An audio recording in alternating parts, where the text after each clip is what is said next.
Hello friends, कैसे हैं आप सब लोग। फ्रेंड्स, हमारा टॉपिक एज चल रहा है जिसमें हमारा आज टाइप 5 है, जिसका क्वेश्चन फर्स्ट है। फ्रेंड्स, 3 दिन से क्लास नहीं हुई क्योंकि मैं कुछ बिजी था किसी काम से।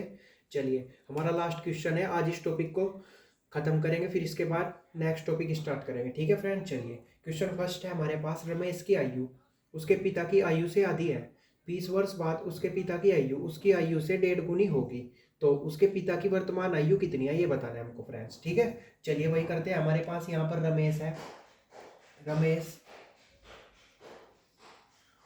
और पिता, रमेश के पिता, ये दिया हुआ है। ठीक है फ्रेंड्स, चलिए रमेश की आयु उसके पिता की आयु से आधी है। ठीक है फ्रेंड्स, यानी जो रमेश की आयु है वो उसके पिता की आयु से कितनी है, आधी। अगर हम इसके पिता की आयु 2 वर्ष मान ले तो इसकी हुई 1 वर्ष। ठीक है फ्रेंड्स, क्योंकि पिता की आयु से आधी है। ठीक है फ्रेंड्स, इसकी 1 वर्ष है तो इसकी पिता की 2 वर्ष है। चलिए 20 वर्ष के बाद, यानी ये है वर्तमान, ये हमारे पास कितना अनुपात है, वर्तमान का अनुपात।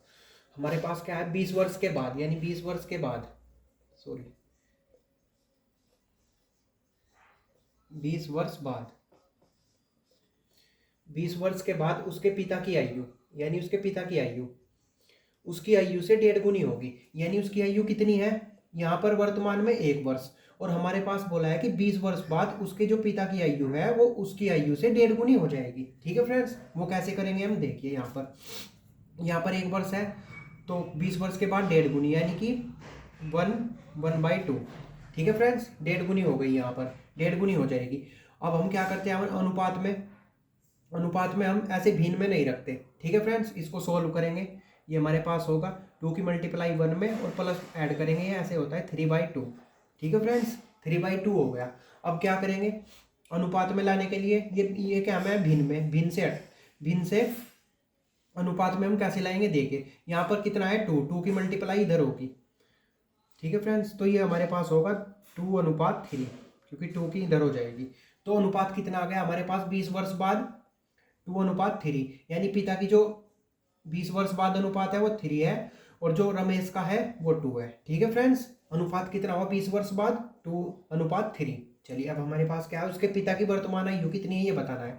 अब देखिए यहाँ पर और यहाँ पर अंतर कितना है, यहाँ पर वर्तमान में कितना था अनुपात, 1, और 20 वर्ष बाद कितना हुआ, 2, यानी कि अंतर कितना है, 1 का।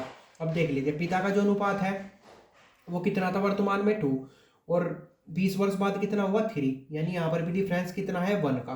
तो डिफरेंस यहाँ भी बराबर है, यहाँ भी बराबर है। तो 20 वर्ष में एक अनुपात बढ़ा दोनों का, तो एक अनुपात हमारे पास कितने के बराबर होगा, 1 बराबर होगा 20 वर्ष। ये देख ली 20 वर्ष। ठीक है फ्रेंड्स, 20 के।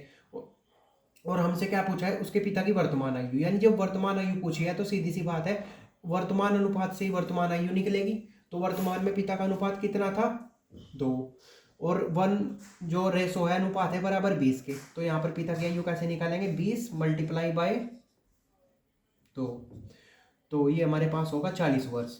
ठीक है फ्रेंड्स, तो पिता की जो वर्तमान आयु पूछी है वो 40 वर्ष होगी। ठीक है फ्रेंड्स, चलिए ये टॉपिक आज कंप्लीट हो गया फ्रेंड्स।